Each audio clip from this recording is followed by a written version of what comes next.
Well, I have that. Hey, was the doctor able to be here, Ms. Taylor?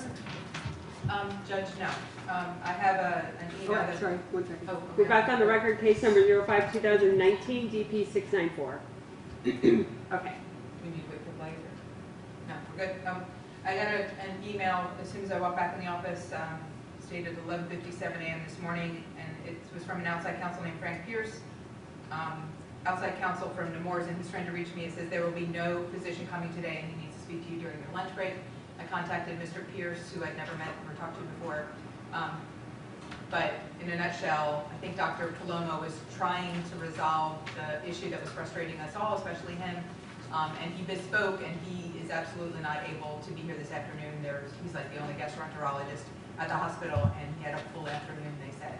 So I'll need to reschedule him. I will certainly suggest, since we have a month lead time, that he be here first thing 9 o'clock on our next day, but he is not available at this moment. Okay. We do have Dr. Karch scheduled at 2 o'clock, the same Skype place, but I think that between Mr. Goddard and Ms. Wilkins came up with some ideas that may resolve some of the issues. If they don't, then we'll deal with them at that point, but I think that they might. Okay, so we should be in recess then until 2? No, I think at this point I should move into evidence the records regarding Dr. Karch, which are J for identification. Counsel indicated that there were some objections to it, so I think now would be a good time to address those. Okay. That's correct, Your Honor. I wasn't given a copy of that this morning, and I apologize. Normally, I think Ms. Brito and I maybe are a little spoiled in criminal court, but we're used to having people bring a copy of what they're going to submit. If I could just look at the document. My first objection, and it's based on my written motion that I filed in this court as well, and I'm looking at page 3, paragraph 3 of the document.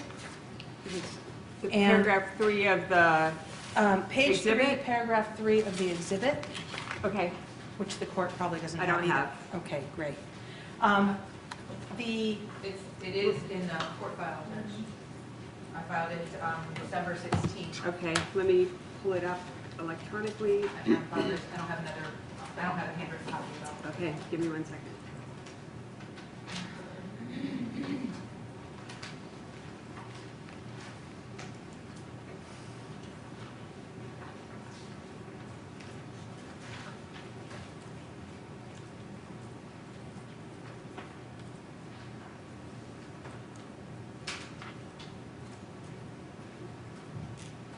And it is the first report that's attached to that exhibit.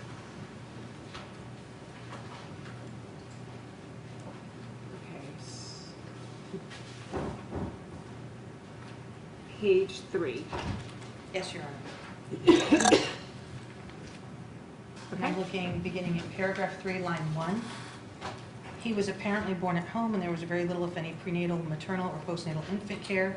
That's hearsay. A newborn metabolic screen was not performed at or around the time of birth. That's hearsay. There was determined to be a significant parental neglect. That's what this court is here to decide, and also obviously relying on hearsay. And he was placed into foster care. We would object as that being impermissible hearsay. And while I realize that reports have come in and the testimony has already come in where everybody's talking about what everyone else is saying, my position is it's still impermissible hearsay. I've got page 4, paragraph 2. Okay, Ms. Taylor? Just with regard to that those specific sentences, I would argue that those are all made in an attempt to, sorry, I have my chapter 90, make, for purposes of medical diagnosis, those things that are listed are all relevant to, this is the endocrinologist, and the metabolic screening is an endocrinology screen, I would argue, and I think those are all, those statements are all information that relate to the medical care that he's getting at the time. Well, sustain the objection as to the sentence, there was determined to be significant parental neglect and he was placed into foster care. And Your Honor, as I said, he was apparently born at home and there was very little, if any, prenatal, maternal, or postnatal infant care. This doctor could not possibly know that unless he was relying on hearsay and relying on an oral history, and certainly that doesn't go to whether or not the child has hypothyroidism. I don't know if it does or not. That might be something to ask the doctor. I've read well, if he was going to be here, we would ask him, but he's not. I So thought he would was the object. next witness. He is the next witness. Oh, is he actually appearing by Skype? Okay. So that's my objection as to that. So I'm overruling as to the first two sentences. I'm sustaining as to the sentence regarding, that contains the term significant parental neglect. And then on page 4, paragraph 2, line 1, immunizations, immunization status uncertain. There was a history of immunization delay. Again, that's hearsay. Our position would be that it's impermissible hearsay and should be inadmissible. Same response to that, that's immunization history is clearly information needed by a medical doctor regarding an infant. I'll overrule the objection to that sentence. And then, page 21.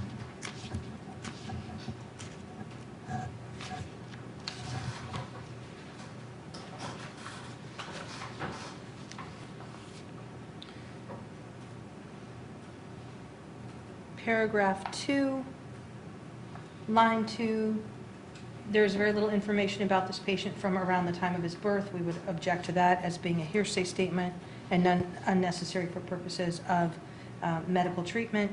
And paragraph 3, lines 1, 2, and 3, as a review, he was apparently born at home and there was very little, if any, prenatal, maternal, or postnatal infant care. And then a newborn metabolic screen was not performed. Again, our position is that's impermissible hearsay. That's followed up with line 3. There was determined to be significant parental neglect and he was placed into foster care. We would object based on the grounds we've already stated. I'm sorry, I didn't catch the page. Page 21, paragraph 3 Page 21? of the report that I have. Okay. The first objection was as to line 2 in paragraph 2. And then, I'm not seeing the same thing on page 21. Maybe I got into the wrong report. well, this whole letter, actually, I would say is hearsay. And as far as Ms. Taylor's argument that this goes for treatment, this is a letter that Dr. Karch wrote to Dr. Matos. So this is actually a letter that the doctor's writing to another doctor. If you're looking at the document reader, Judge, page 23 in your document reader of 92, if you click at the very top, if you're looking at it in a PDF or Adobe. Page 23? The actual page number on the bottom of the page on the physical page is 21, but if you're looking at it in the Adobe reader, it's page 23 of 92. I don't know if you have that on yours, but I do. Okay. So we object to paragraph 2, line 2. I'm sorry, it goes into, yes, Well, line 2. I'll overrule the objection to there's little information about this patient. If it's he's saying he doesn't have information to share, so I don't And find if that he to had be said, I problematic. have no information, or I was not provided information, then I wouldn't object. Our position is just for the record that that could only be based on hearsay, and that that's not necessary for treatment, and since this is a letter to the doctor, we're objecting for hearsay. Then, as paragraph 3, lines 1, 2, and 3, again, he's stating, as a review, he was apparently, which calls for speculation and clearly isn't indicative of a medical diagnosis, born at home, and there was very little, if any, prenatal, maternal, or postnatal infant care. Newborn metabolic screen was not performed. There was determined to be significant parental neglect, and he was placed into foster care. Again, that steps on your toes, and that's something for the trier of fact to ultimately determine. So we would object. I'm sorry, those are the same. Overrule the objection, except as to the sentence, there was determined to be significant parental neglect, and he was placed into foster care. Thank you. And then I can't really read my own writing. I just need to look at one page and see why I put this.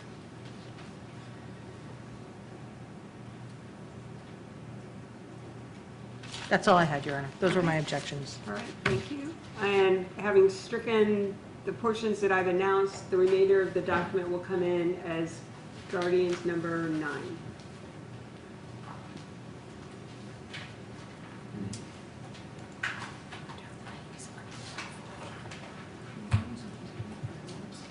Judge, Dr. Karch is scheduled for 2 o'clock. I emailed Mr. Goddard to tell him we were still on for 2, Okay. and it's 10 minutes till, he replied okay, Okay, perfect. so he should be here any moment. And Ms. Brito is back upstairs trying to handle her plea. Okay. I thought she had handled it already. She did not get to, they did not get to her. Okay, so we'll be at ease for about 10 more minutes.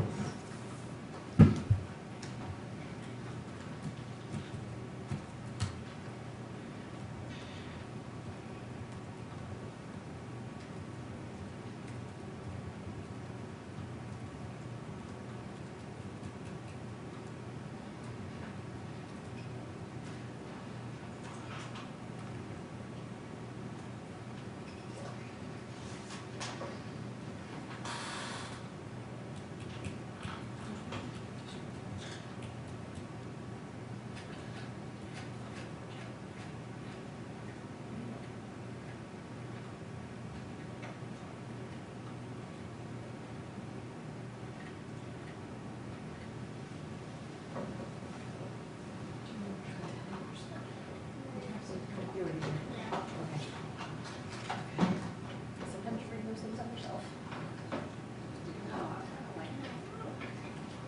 Of course. No hard to mad about that.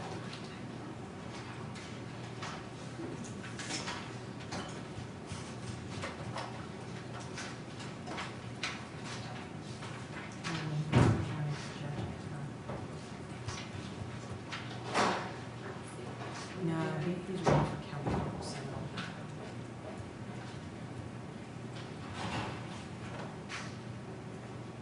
He's not asking.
Can I ask you a question on a completely unrelated? Yes. Do you need me to go first or? I'm just gonna write a case number down, and maybe you could check on something for me, Sure. because you can send emails better than I can. So I have an order, and I'm not sure I'm supposed to really sign it, because I got an email saying don't sign it yesterday, and I don't know if this is the one that I'm now supposed to sign, That's weird. or if the wrong one got resent. Submitted by me? No. Oh, okay. Submitted by Mr. Karch. Oh, God. So I thought maybe you could email and ask him. I'm like, by me? I don't think I submitted it. Yes. Because I know I sent back the one that I was supposed to send back, but now I haven't, I just want to make sure this is the one I'm supposed to sign. So what time, when did you get it, today? I got this one, it looks like it was filed yesterday. Okay. And I got an email yesterday, and I thought I sent back the one I was supposed to send back, but now it looks like it's here again. Okay, so And the motion and the order were filed yesterday. motion order yesterday, you believe you kicked back an order, but you still see it sitting in the. But I got another with a red flag. Okay, So I think this is a new one. okay. Okay. I will email that out. Okay. Are we good? Okay. All right, so we are back on the record then on Osweiel. And we're ready for the Skype witness.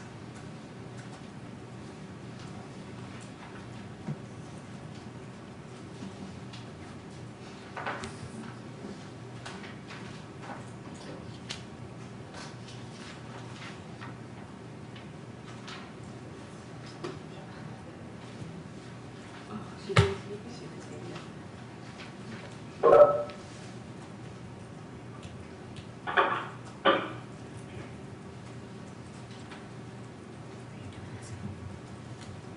Good afternoon.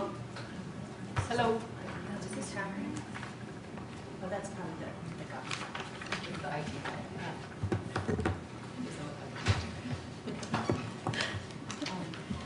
Am I actually submitting your hand? So I can't, I like to see their face.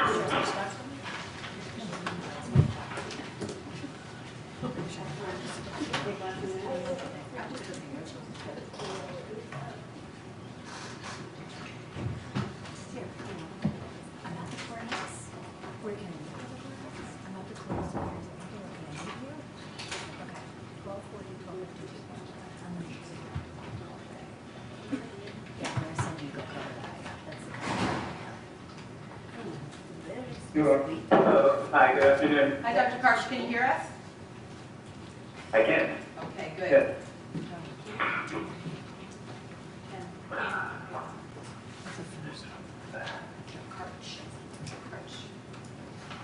All good on your end? Just get my courtesy. So, Dr. Karch, I'm going to start by swearing you in. If you could raise your right hand. Do you solemnly swear or affirm that the testimony given this matter will be the truth, the whole truth, and nothing but the truth? I do. Please stand. Okay, Dr. Karch, I'm going to stand really close because I think that was one of the problems earlier today. If at any time you cannot hear what we're saying, please let us know and we'll do what we can to fix that. Okay. Can you first state your full name for the record Dr. Robert Daniel Karch. and spell your last name? Karch. Can you tell the court what your occupation is? I'm a pediatric physician. Do you have any specialty at this time? I'm a general pediatrician. Okay. Are you working in a particular department right now, though? For the last year, I've been working in the Division of Endocrinology at Nemours. Okay. And how, when you say working in endocrinology at Nemours, can you summarize how that works? Yeah, I have a background in pediatric nutrition. I did run a Failure to Thrive clinic here at Nemours. I did a fellowship in pediatric nutrition as well as a fellowship in health policy research. I have a background in nutrition. I've begun working as a general pediatrician in the endocrinology division here, and as I see patients, because I am not a board-certified endocrinologist, I review all of my cases, including impression and management plan, with a board-certified endocrinologist. And, well, let me ask you, are you familiar with the child by the name of Obadiah Azriel? I saw this child on 2 occasions in the endocrinology clinic, once on June 10th, 2019, and again on October 23rd, 2019. Okay, and when you have seen this child and when you have acted on this child's behalf, have you reviewed all of your actions and all of your recommendations with the endocrinologists that you referred to a moment ago? I have. Okay. And has there ever been a point where your actions or findings were disputed by them? Objection, Your Honor, calls for hearsay. Have you made any changes to your recommendations or anything that you've done with regard to this child as a result of discussing those actions with your superiors? No changes. Okay, thank you. Can we go back a little bit then? You told us a little bit about your history, but I presume you have a Florida medical license. Is that accurate? I do have a active Florida medical license. Okay. And how long have you been a doctor? I graduated from Georgetown University School of Medicine in 2000.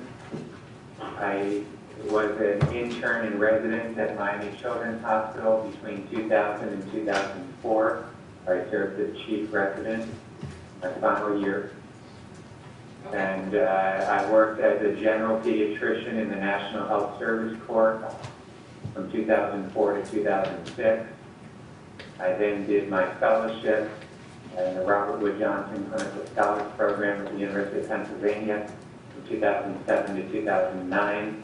My pediatric nutrition fellowship at the Children's Hospital of Philadelphia from 2006 to 2009. And I practiced as a pediatrician in Philadelphia for 2 years. I served as a nutrition consultant for Nemours Health and Prevention Services in Delaware for 2 years, and then came to Florida in 2011 to help start Nemours Children's Hospital. I was the director of the Pediatric Hospitalist Program at Holmes Regional Medical Center in Melbourne, Florida, prior to our opening our doors here in Orlando. And then everybody moved into Orlando when Nemours Children's Hospital opened. Okay. Can you describe in layperson's terms what you do in pediatric endocrinology? I practice as a general pediatrician in the endocrinology clinic. I guess what I'm asking is, what is endocrinology? Endocrinology is a subspecialty of pediatrics that deals with hormonal problems, diseases, growth, puberty, and again, a variety of hormonal illnesses. Okay. Can you summarize for us what you rely upon when you're treating a patient? A very detailed history, a detailed review of systems, a thorough physical exam, an analysis of appropriate laboratory and radiographic study results, the creation of a differential diagnosis, and arrival at a diagnosis and management plan based upon that diagnosis. And follow-up, very, very important.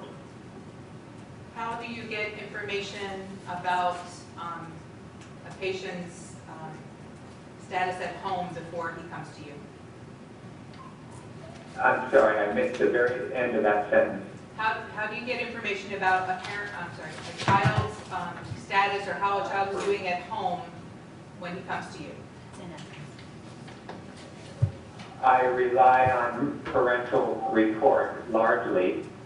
Many times we have documentation from the primary care provider available.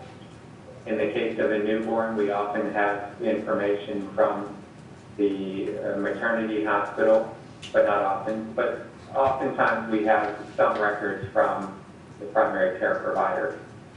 And do you rely upon them?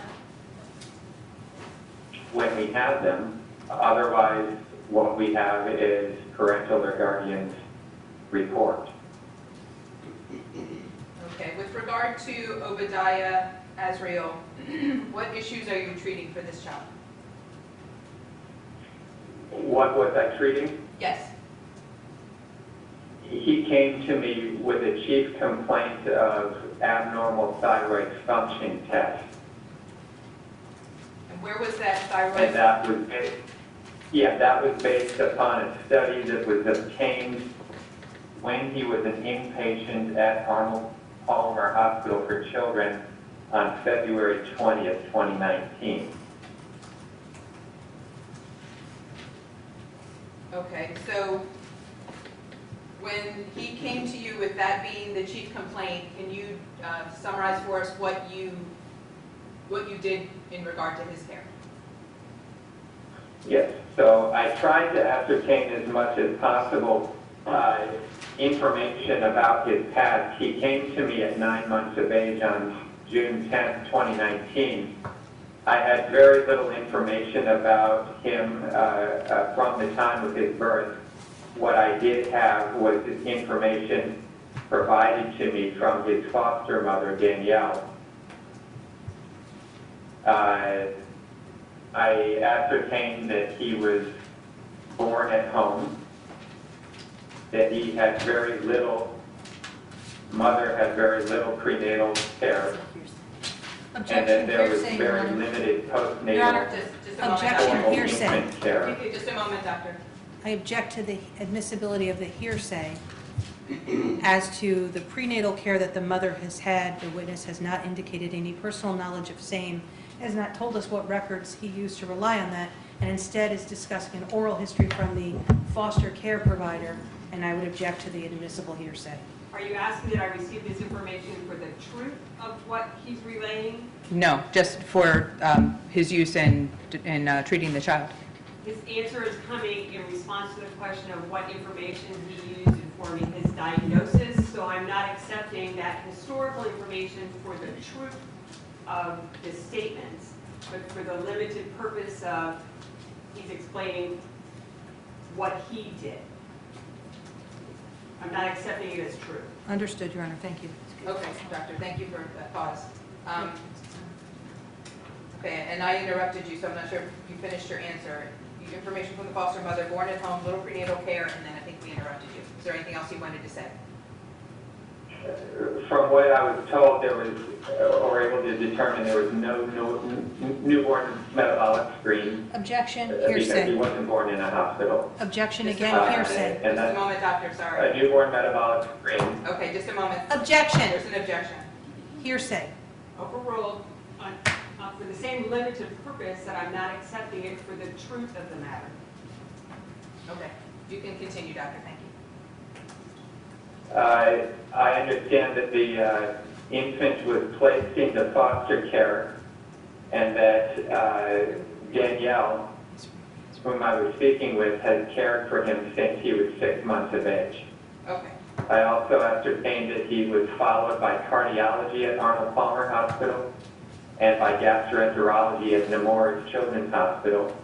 And when he came to me on June 10th, Your Honor. 2019, Your Honor, he I'm was sorry. taking levothyroxine, just, Okay. okay, Objection, just a Your moment. Honor. thyroid hormone replacement. Objection. Just a moment, Doctor, sorry, just a moment. The doctor is reading from something. He's testifying while we can watch him reading from something.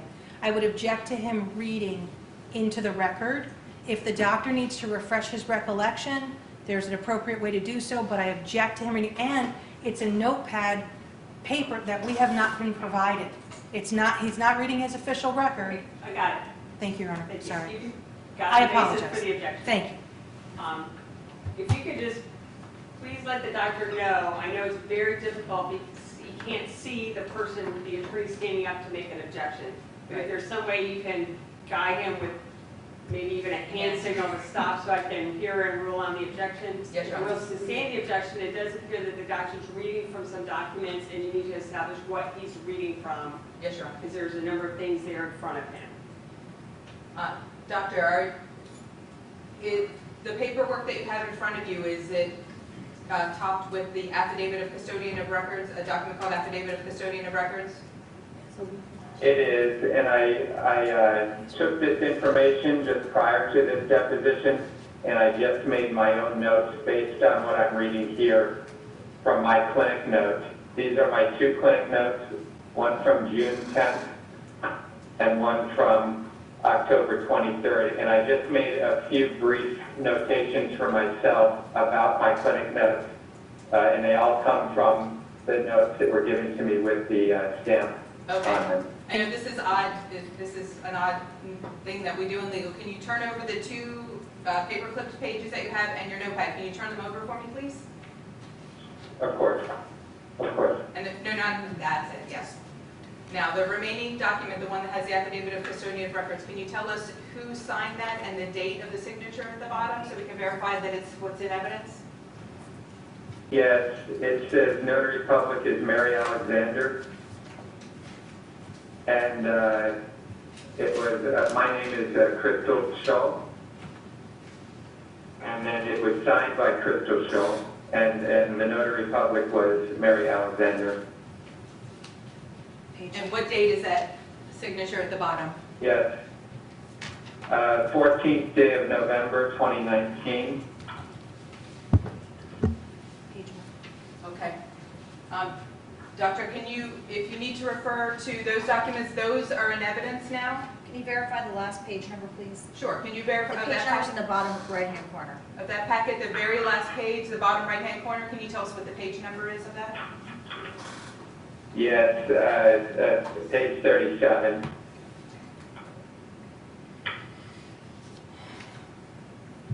We're just checking. It is, it's actually, it is.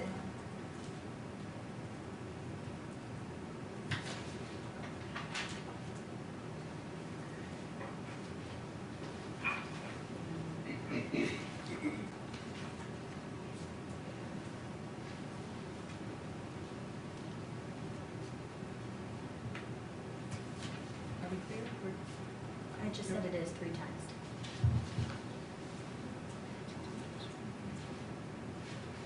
Okay, Doctor, if you need to refer to something else, please let us know. If you need to refer to the documents that are those right there, that's fine, those are in evidence. The other documents, if you could not look at them at this time, if you feel the need to, express that and we'll deal with it at the time. Okay, let's move on. Okay, at either of the visits that you had, were the biological parents present? Yes. Which ones? Which visit? The October visit, biological father was present. Okay, and while the biological father was present, did you explain, did you exclude him in any way from the appointment? Oh, no. Okay. Did he have the opportunity to ask questions of you? Yes. Okay. Did you have the opportunity to ask questions of him regarding the child?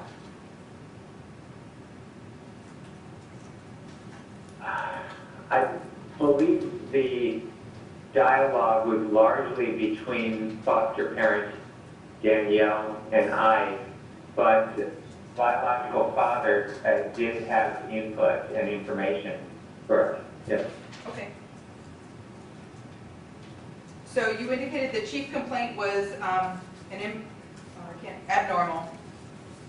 abnormal thyroid function test. Was there any other reason that you were seeing this child?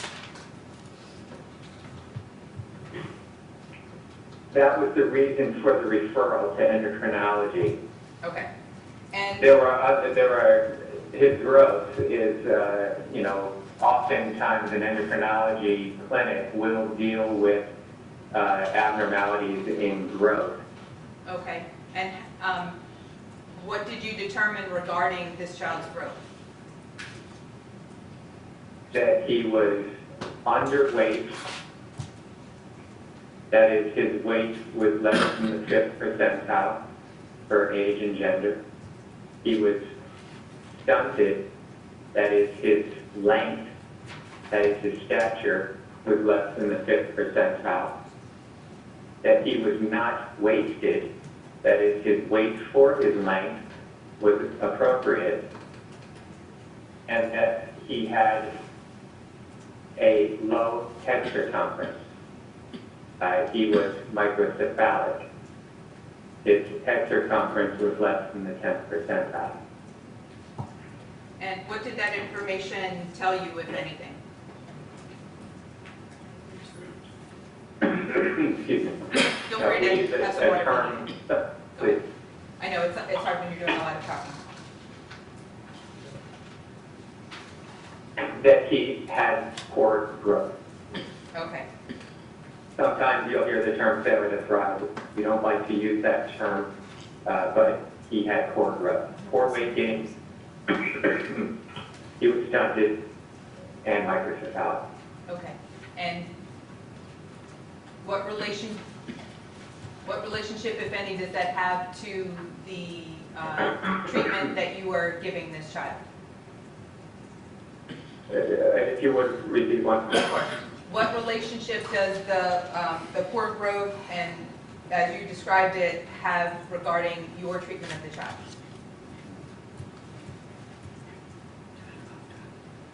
Poor growth is an indicator of health. It could, children fail to thrive or grow poorly for a variety of reasons. Excuse me. And it could be an underlying illness that caused poor growth. It could be undernutrition or neglect. There are a variety of causes for failure to thrive in an infant and toddler.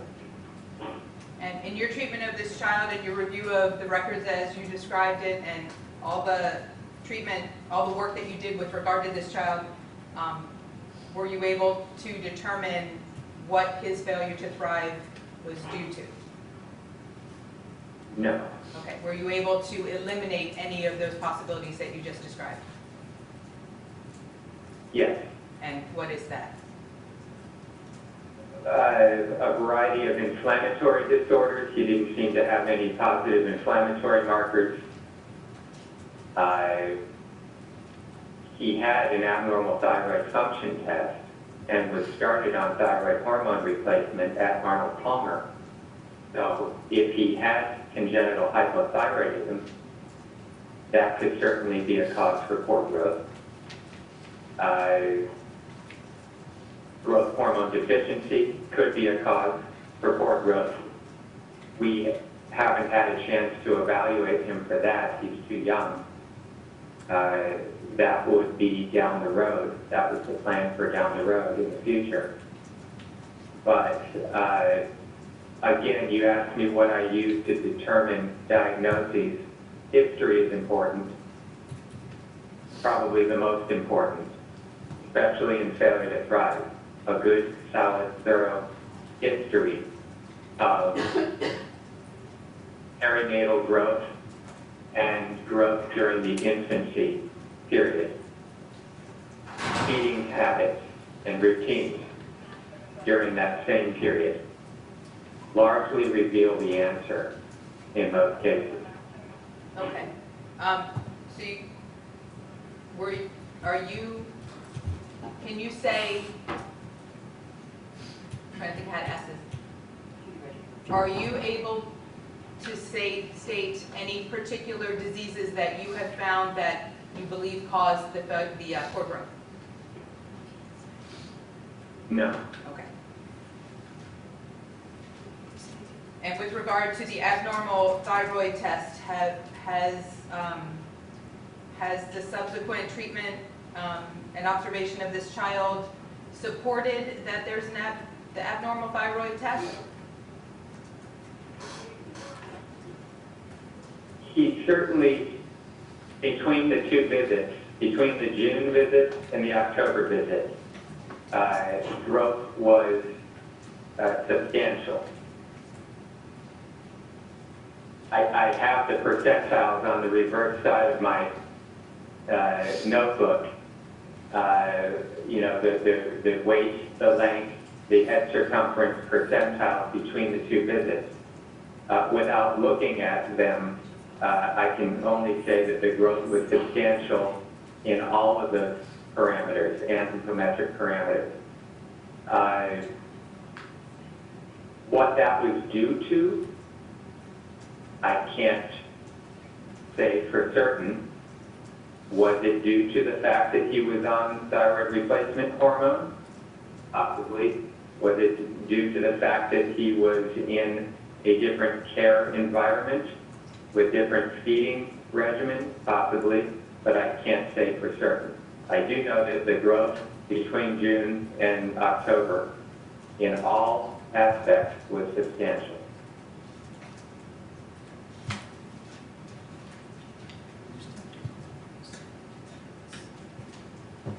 Did you make any recommendations regarding this child when the father was present? That we continue levothyroxine treatment, that we repeat thyroid function tests, and that we continue to follow up closely to monitor growth. Okay. I believe that I also made recommendations on feeding, as any general pediatrician would for a 14-month-old. Okay. What would be appropriate at that stage? Okay. And did the father have any response to that? My interaction with him seemed very, very positive. He seemed appropriately concerned and interested in the plan and recommendations that I made. Okay.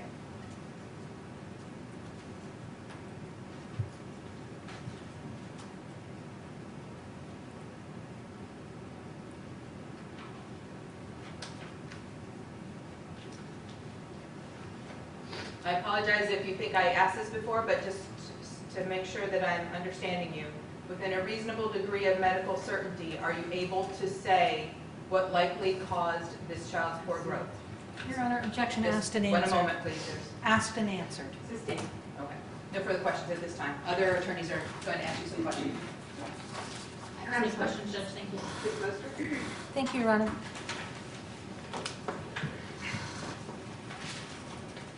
Good afternoon. Can you hear me? Hi. I talked Good before I afternoon. got here. Can you hear me? I can. Okay. Just know that every so often the words come out, but I'll let you know when I can't hear you. Yes, I can hear you. Okay, thank you.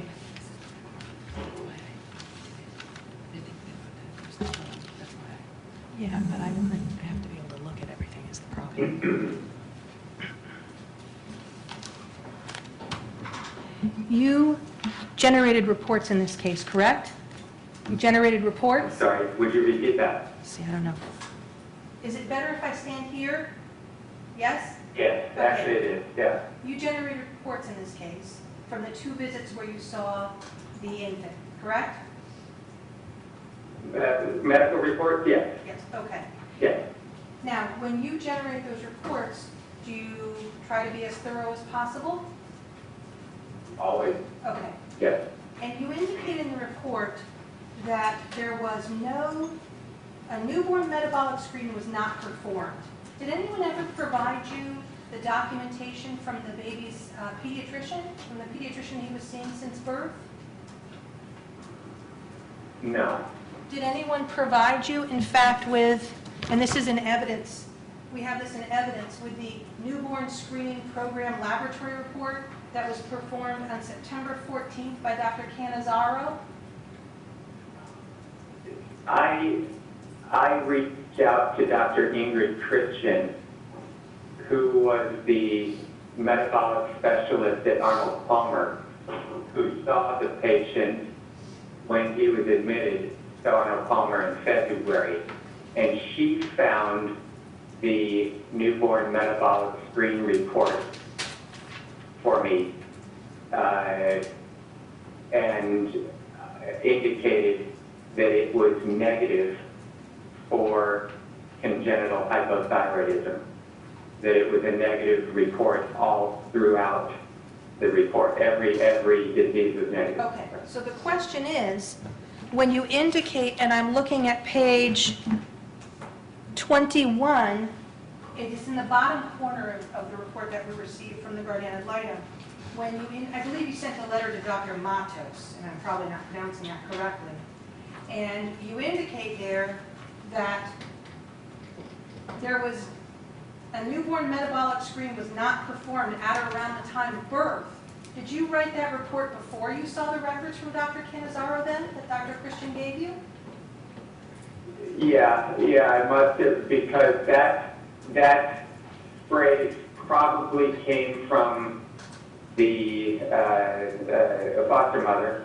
Again, my history was I didn't have a lot of information in June when I saw the baby. Okay, so so you believe the foster mother told you there was no screening, but at the time you wrote that report, you had not reviewed the screening that was done by the pediatrician?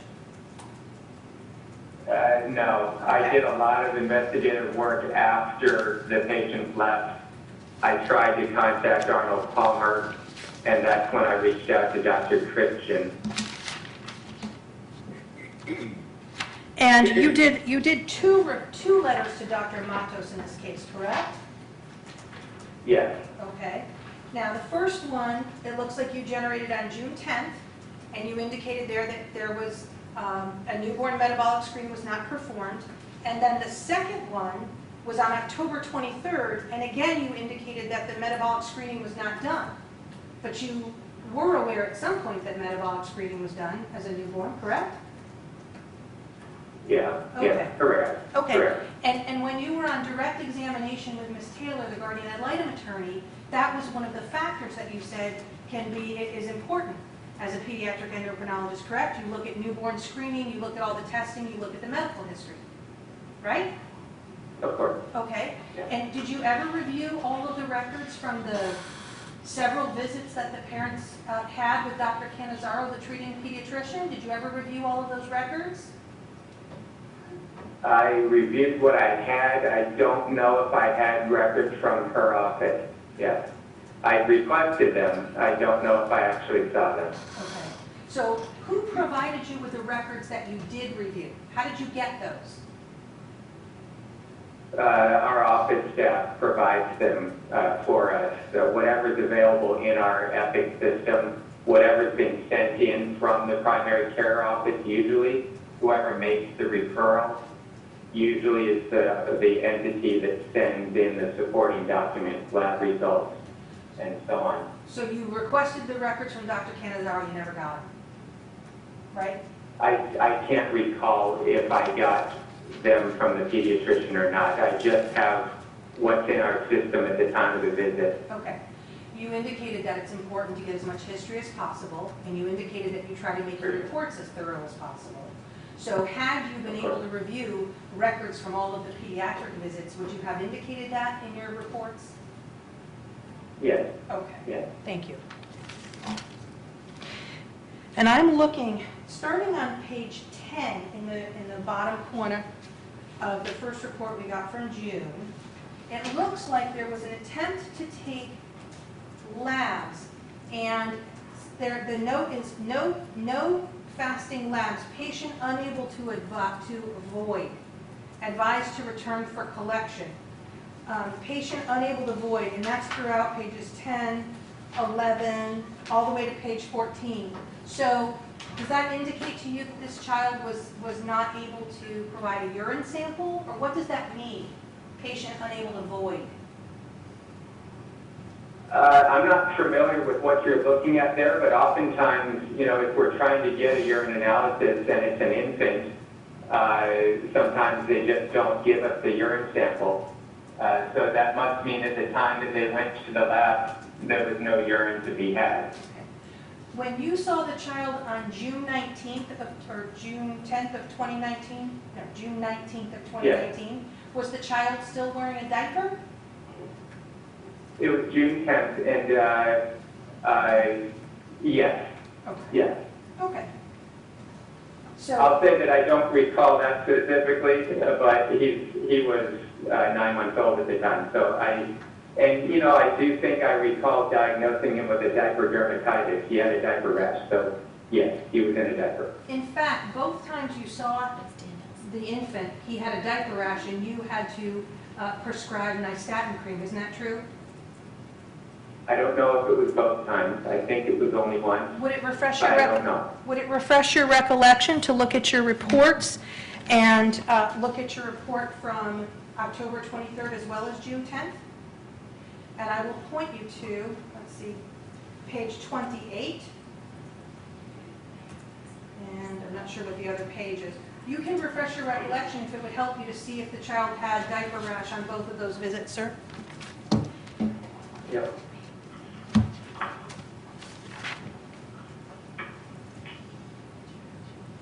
On October 28th, I'm sorry, October 23rd visit, I have here, okay. Yeah.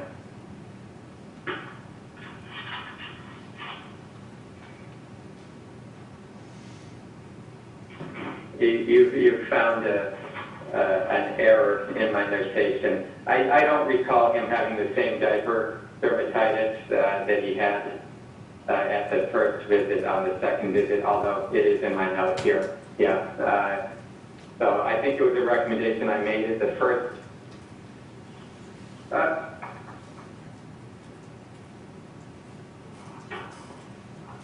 I'm going to have to go with what I had in my notes. Okay. I'll go with what I had. That it may have been there. I can't say for certain now. If it was there in my notes, then yes. Now, is that something that can be caused by an autoimmune disease or deficiency? Can that be a problem other than just not changing a wet diaper? Is there a reason why both times you saw him he had a diaper rash that required medication? Candidiasis can be caused by immunodeficiency, but in the infancy, early toddler periods, it's caused by wearing a diaper, the moist environment, excuse me. Yes. Yeah, if we were to see candidiasis in an older child or an adult, that would indicate a problem like immunosuppression, but in the infancy, early toddler years, it's commonly found without any immune problems at all. And sometimes it's found simply because people aren't changing the diaper enough, right? Objection. Speculation. It can't be due to poor That was diaper. part of his prior answer. Overall, he already said. Thank you very much, doctor. Okay. You're welcome. You indicated that on the second visit you got to meet the biological father, correct? Yes, Do you recall what he looked like? yes. Okay. Would you consider him to be smaller than the average male, the size of the average male, or taller than the average male? The size of an average male. Okay. Know about how tall he is? Or how much he weighs? I'll say 5'8", 5'9", thinner body build, Okay. long hair. I do remember his hair. I do. And I found him to be very pleasant, yes. Okay.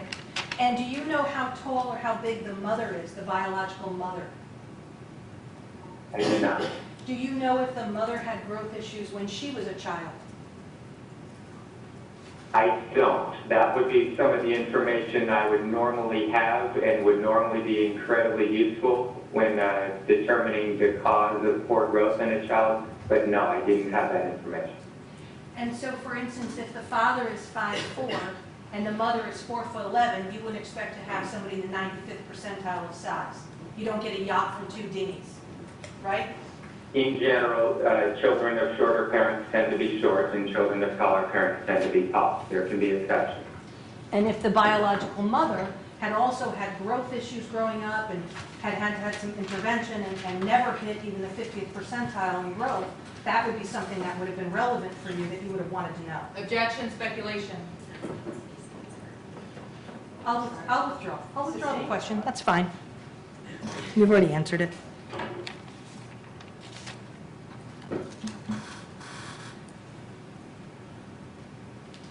You indicated, and I'm looking at your report, and you don't need to unless you need to. If you need to refresh us, just let us, or refresh yourself, let us know. I'm pointing to page 25, Counselor, on the report. Now, the child, when you saw the child in June, the lab work did not indicate that there was still an issue with the thyroid, but he was continued on levothyroxine, correct? Okay. Right. So you saw the child in June with the foster caregiver, and you kept the child on levothyroxine. And I'm assuming there are directions when you prescribe medication, how many times to take it, what to take it with, that kind of stuff, right?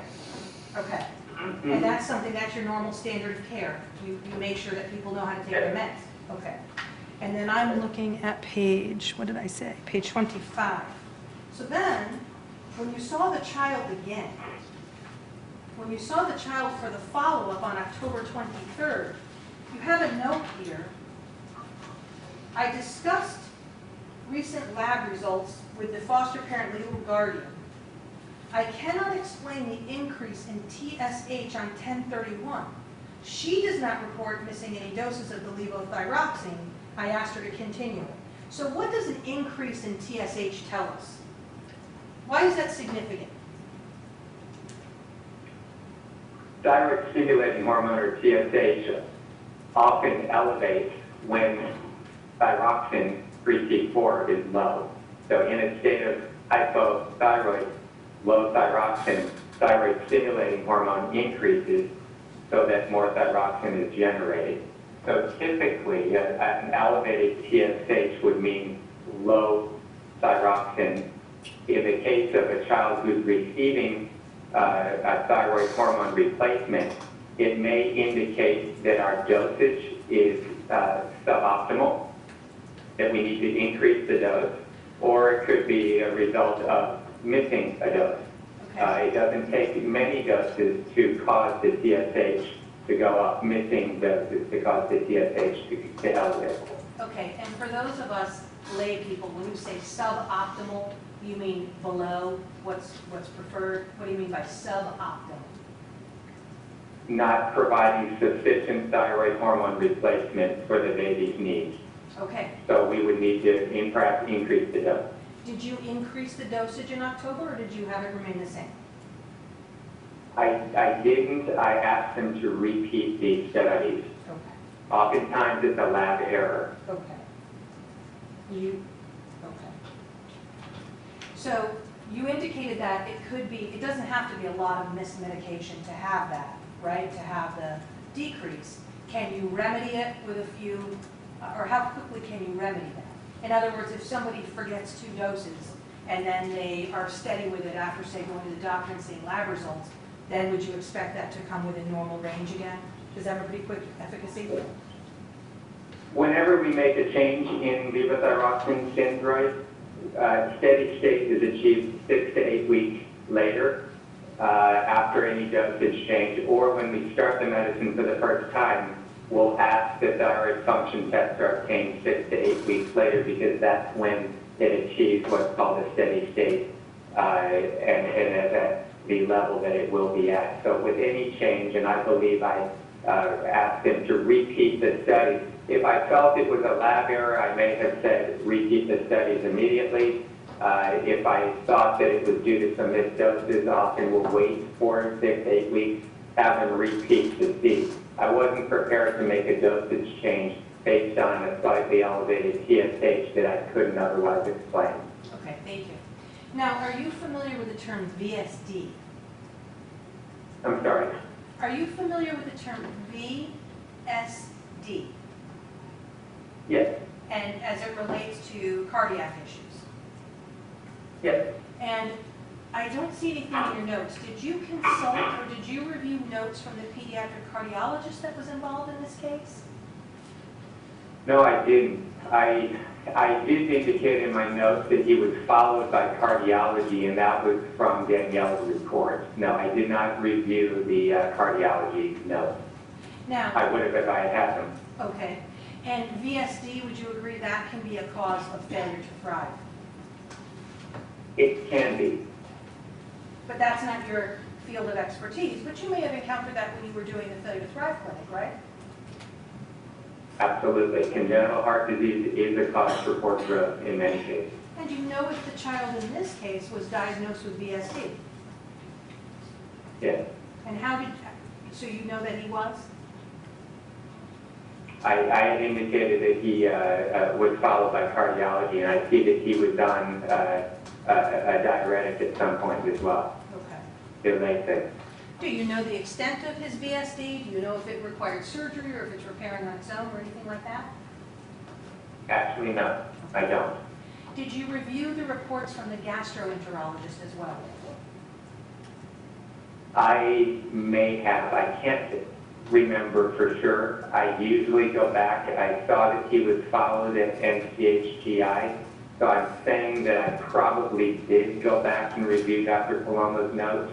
I suspect I did, although I can't recall definitively right now if I did. I think I did. I did a lot after he left the very first day. That was when I had a chance to actually dig in, call Arnold Palmer, try to get in touch with Dr. Christian. It couldn't have been done right then and there, but I think when I had a break in the daily clinic, I think that's when I started to go back and try and get some information. Okay. And when were you aware that the child was on a tube, on a feeding tube? I did indicate that in my notes, that he was admitted to Arnold Palmer for failure to thrive and enteral feeding therapy, yes. Okay. And he had the tube. Do you know, let's see, when you saw him in June, no, let's do this. When you saw him in October of 2019, do you know how much of his nutrition and hydration he was still receiving through the tube as opposed to independently by eating or drinking?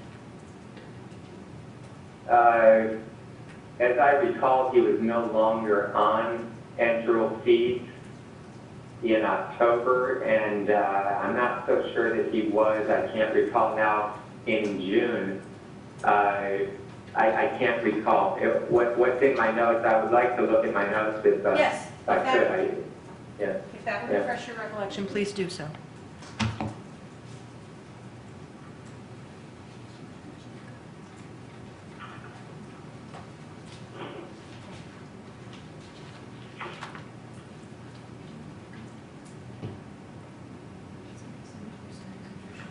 I'm afraid I don't have the information documented in my notes as to what his diet regimen was in June. He was given tube feedings during the hospitalization, but I don't have what his nutrition regimen was in June. I always ask. I didn't document. Yeah. Okay. I'm sure he and Danielle and I discussed it. Okay, and who's Danielle?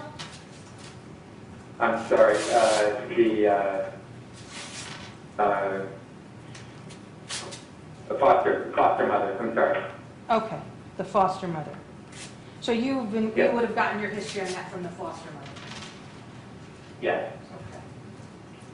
And so then you would rely, or you would have the court rely then on Dr. Palomo. If Dr. Palomo's report indicated that more than 70% of the nutrition was coming from the NG tube, you don't quibble with that, you would rely on Dr. Palomo for that? I would. Okay. May I approach this back to you? May I just have one moment, Your Honor? Just one moment, sir. Thank you for your patience. I have no further questions at this time. Thank you. They may have something else for you. Don't go and don't hang up. Just a couple brief things, Dr. Karch, if I might.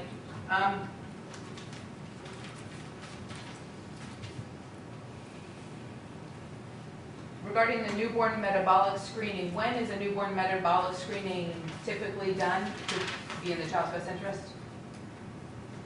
Yeah, normally in the maternity facility, within the first 24 hours of life, and then just prior to discharge, it's done.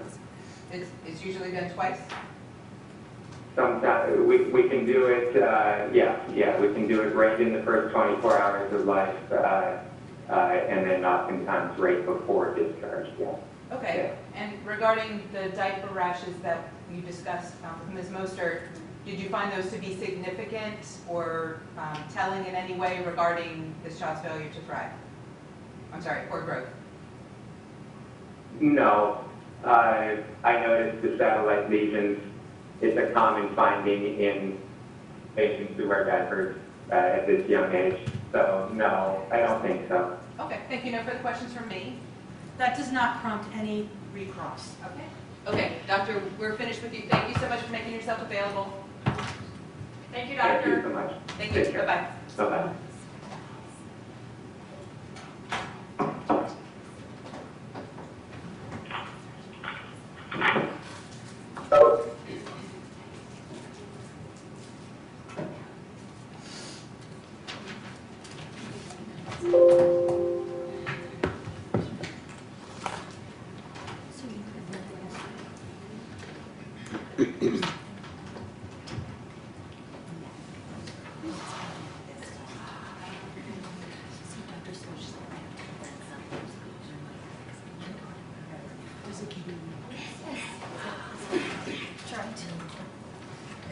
Ms. Taylor, your next witness.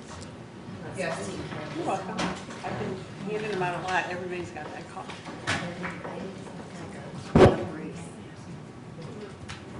Judge, at this time, I will call Elizabeth Kramer, guardian ad litem.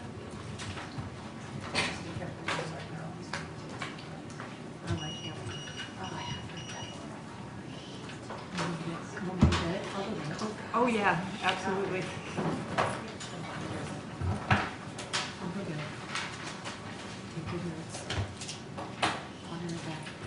If you could raise your right hand. Do you solemnly swear or affirm that the testimony given in this matter will be the truth, the whole truth, and nothing but the truth?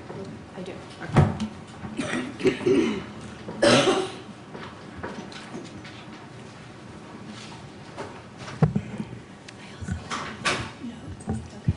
Okay. Don't show- I'm gonna don't just show her. have you turn your Oh. notes. Do you have notes on both sides? No, it's Okay. just dates, so Okay. that I didn't have to say Ms. I don't Kramer. know. It's okay, just turn them over. If you need to refer to them in some way, just state so, okay? So we know. Can you state your full name for the record, please? Elizabeth Kramer, And spell your last name? Krahmer. And do you know a child by the name of Obadiah Azriel? I do. And how do you know him? I'm his guardian ad litem How long have you been a guardian ad litem? since the end of February 2019. And how long have you been a guardian ad litem on this child's case? Oh, I'm sorry, wait a minute. Okay. I've been a guardian ad litem for 5 years. Okay. Sorry, I thought you meant on this case. Okay, so you've been on this case since February 2019? Yes. Okay. Can you just summarize your background before you became a guardian ad litem? Prior to guardian ad litem volunteering, I was in finance and accounting as my career for pretty much my whole life after college, Okay. till I got married and moved to Brevard, and then I started volunteering and as a guardian ad litem. Okay. Can you just summarize for the court what you do as a guardian ad litem? What tasks do you perform? My main job is to check on the child, see the child at least once every month, depending on the age of the child. If they're school age, you follow up on what their school, how school is going for them. You follow up with teachers and things like that. If they have medical needs, you can follow up with medical personnel. In general, a child Obadiah's age, it's primarily visiting the child and just making sure that they're fine in whatever placement they're in. Okay. Where do you see the child?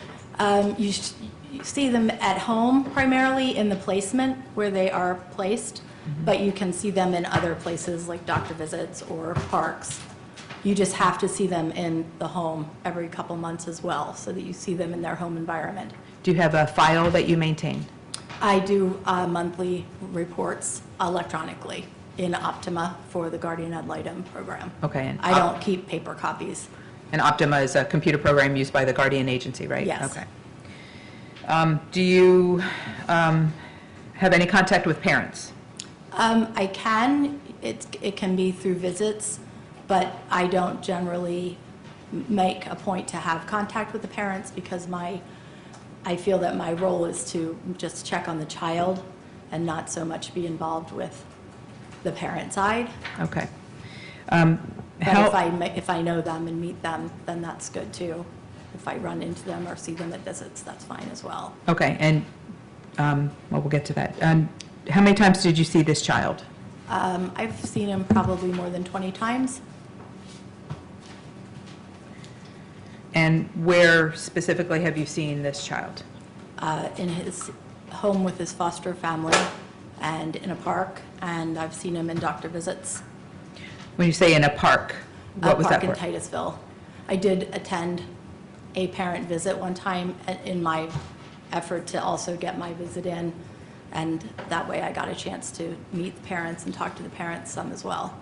And I saw him once in the Brevard Family Partnership location in Rockledge. Okay.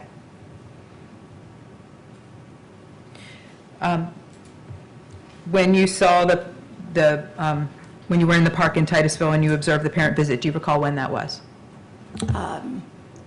No, but I can check if you would like me to. If looking at your notes will refresh your recollection, you may look. That was in August 22nd, Of what year? 2019. Thank you. And can you describe that visit to the court? I was there for a couple of hours to see Obi and to see him interact with his parents at the park and just generally see how the parents interacted with him.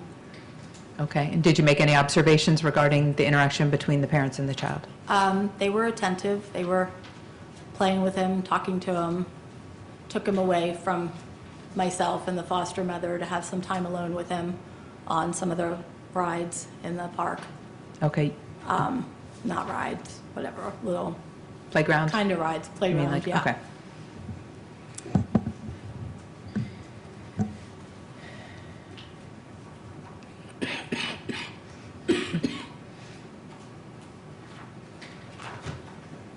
Are you aware of any relatives who are willing and able to take custody of this child in a safe way? I am not aware of any. Does Obadiah have any special needs? As far as I know, he does, still at this point. There's still some struggles. My understanding is there's struggles with him getting enough fluids. He is eating much more. He's pretty much eating, to my understanding, eating all the food that he needs to eat, but he's not getting enough liquids from what I understood. Judge, I'm going to object to move to strike on the basis of hearsay. Sustain.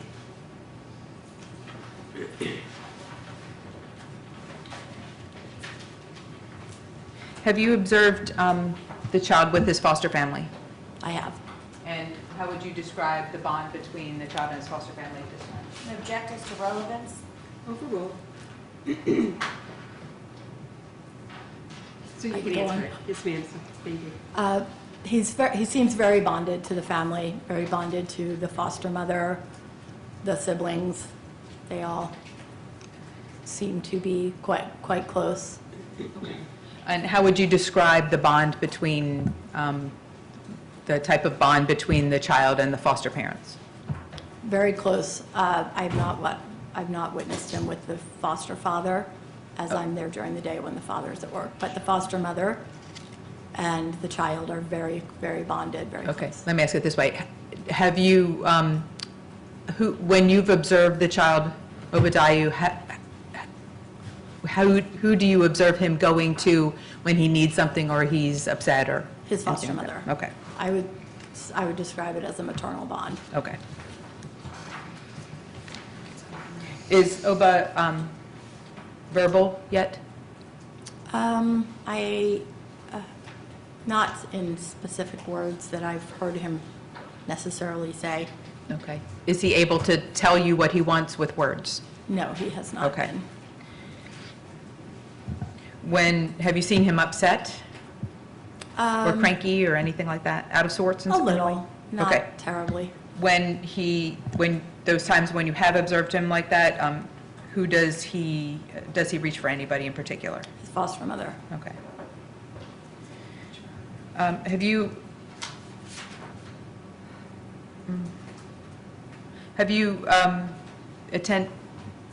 who's been present at the doctor's visits that you've attended, other than the doctors and the medical personnel, of course? The foster mother, Obadiah, and his mother and father in most of the visits, maybe only one.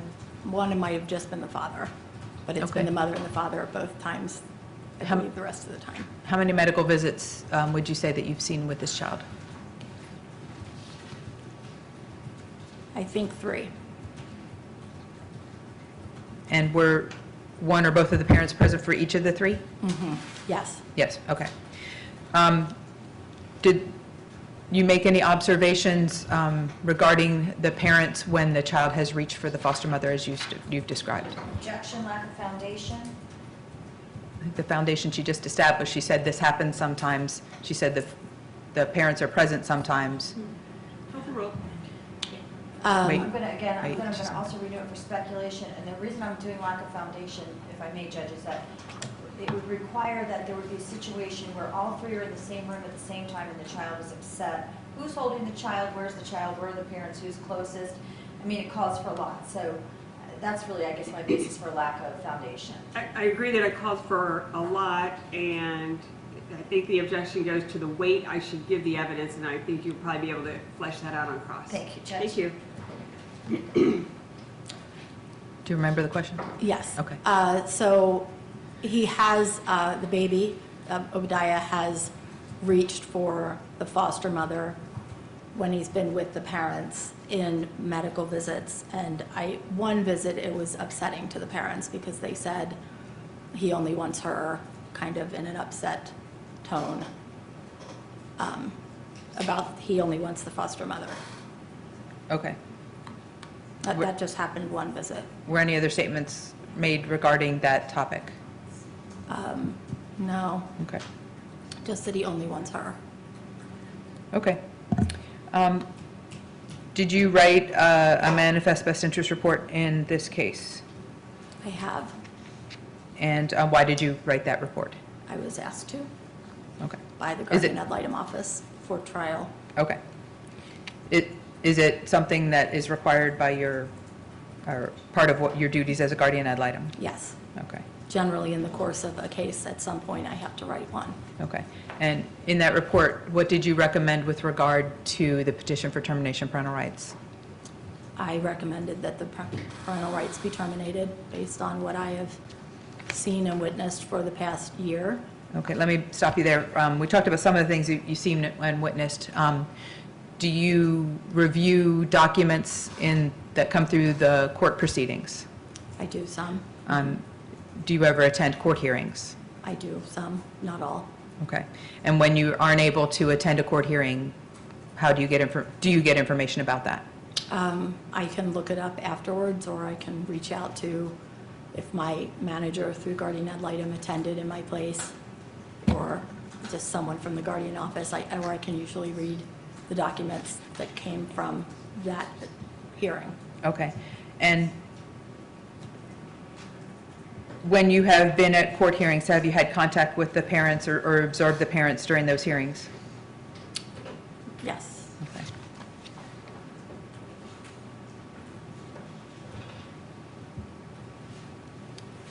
Have you, in your work as the guardian ad litem for OBA, have you had contact with the dependency care manager Yes. specifically regarding this case? Yes. Have you had contact with the foster mother specifically regarding this case and this child? Yes. Okay.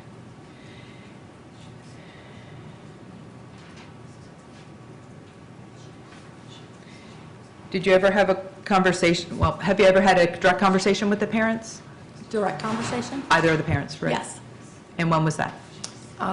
Once in the visit that I attended at the Brevard Family Partnership Office on Rio Mar, one of the earlier visits, and then the visit in the park, Sandpoint Park in Titusville that day.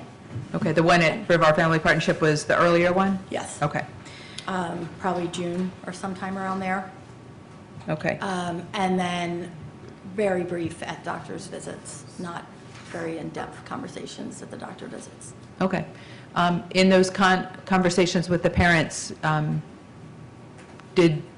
was anything said that related to your decision to support the petition for termination of parental rights? I'm going to Wait a object. second.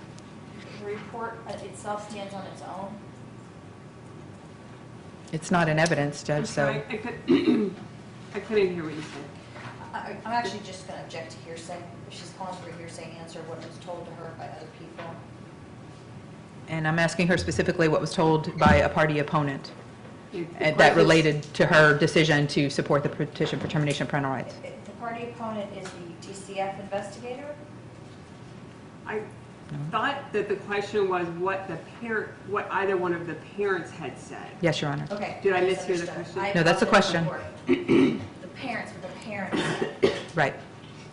Okay. So you can answer the question. In my conversation with the parents at the initial visit, the Brevard Family Planning Office, when they were there visiting the child and I was visiting the child, I spoke with them.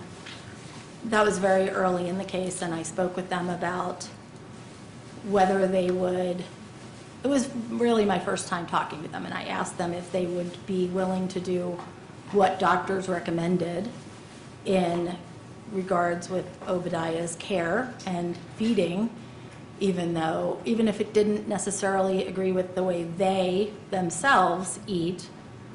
And they said yes, they would. And then within less than 5 minutes, they asked the person overseeing the visit, there was somebody, I don't know who the employee was, but somebody was there in the room. They asked if they could bring vegetables the next week to feed the baby, even though I knew that he needed to be on formula, and that's what we had just been discussing, was whether they would be willing to keep him on formula that the doctor recommended. And they had said yes, and then they asked minutes later if they could bring vegetables to feed him the next week, and it just concerned me very much that they had just stated that they knew that he needed to be on formula and that they'd be willing to give him what he needed per to the doctor, but still wanted to pursue the method that they were feeding the child at the time that Okay. he was taken away. And why did that concern you related to this petition? Why, when they said they would follow instructions, why did you have a concern? Because I felt like I was trying to be open and communicative and just understand what their intentions were with regard to the child. And they were saying they were going to do one thing, and then they were changing their story as to what they intended to feed him the next time. And my concern was that they weren't going to follow what the doctor's orders were, specifically to try to make him be in a better condition. This was very early on. He was still very thin, very underweight. And I knew that he needed to be, based on the doctors, my understanding was he needed to be on certain formulas, or at least a formula. And so that's what concerned me, just Okay. that I was having the conversation myself and hearing a different story. Okay. Without telling me what anyone else might have told you, did you have any conversations with other people regarding this case that supported that position of yours? Supported my position? Right. Supported the statement that you just made, that they said one thing and then did something that you perceived to be different? Objection, hearsay? Objection. I really don't understand the question. I just repeated what she said. I wasn't speaking about anything other than what the witness just said on the stand. Let me try to rephrase, Judge, so put that aside. Without telling me anything that anybody else told you in this case, in your work reviewing information in this case and speaking to other people, doctor's visits, et cetera, all the things that you did in this case, and without, again, telling me anything that anyone told you, did you get other information that supported that decision that you just discussed, that the parents said one thing but then did another? In just a moment. Objection is to hearsay. Sustain. Judge, I clearly said, without saying anything that anybody said, I'm just asking, But she's Well. bolstering her okay, I understand. opinion I understand. without disclosing Okay, who or what said those things. let me ask this.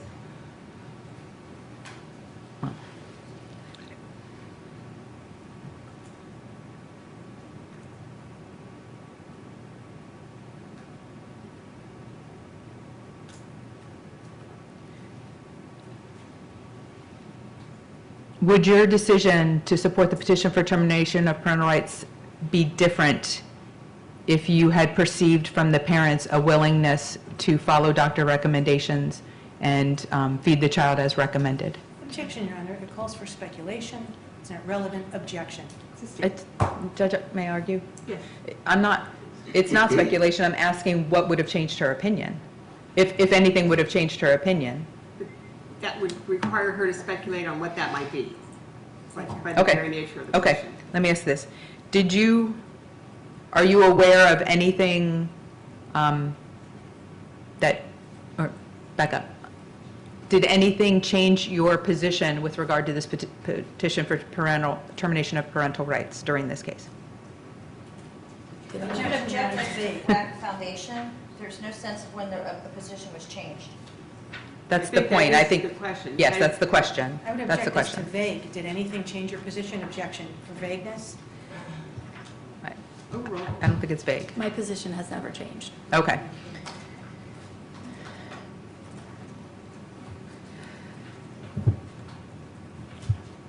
I have no further questions at this time. Your Honor, may we approach very briefly? Sure.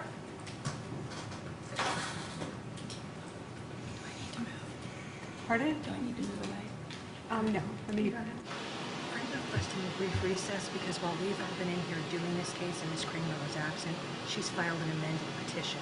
So I'd like a few minutes to talk to co-counsel before we begin, before we cross-examine her. And we're in the midst of the trial. There's now an amended TPR petition filed by Ms. Kramer. So I'd like a few minutes to show that to Ms. Brito. I have no problem with that. I filed it just while I was in the courtroom before I began And I a believe conversation with her. 2:45 today. And I have copies. Yes, that sounds about right. okay, so I have another hearing at 3:30, so you wanted to just take a recess? I need to speak with Ms. Brito. I need to review the report. We need to pull case law as to whether that can be done in the middle of trial. And it may change our strategy in cross-examination now that it's been filed at 2:47 today. Can I just, I was reading it actually just a few minutes ago, what it looks like is it mostly is amended based on the information regarding the new child that was born, as well as to amend, paternity wasn't established when they first filed their petition, it was established later. So, I mean, they'll review it and whatever, I don't have any objection to that, but I'm just letting the court know that I think that's Okay. what. It is, and I have no appeared to me. objection. I have copies to serve them. It just, Ms. Kramer came in and I just forgot. I'm that asking- I had just pressed the button. We need to just discuss I'm it. asking We that the actually guardian need ad to litem be read. admonished, our attorney for the guardian ad litem be admonished to actually put a witness on the stand with full knowledge that she had an amended petition without providing a handwritten copy or hand copy to me or my co-counsel. I don't even know how they found out. And You may need a recess for the day, is the point I'm getting at. Otherwise, we'll be in recess until 4. And I don't know if I'll You have serve them, copies. and perhaps we're going to readdress it and see where we are when you come back from your MBI hearing. Okay, so you have copies for everyone? Absolutely. As I Okay. said, I pressed the button and then she came in and I just forgot. I intended to file it today and serve copies upon them immediately. That's why I have them sitting there. Okay. So then So we can address it you're, at that time, and uh, she'll wait. We're going to be in a recess until 4 o'clock, and you're welcome to step down now. Thank you.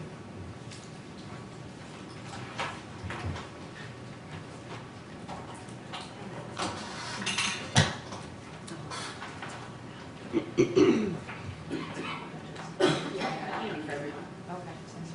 If you need extras.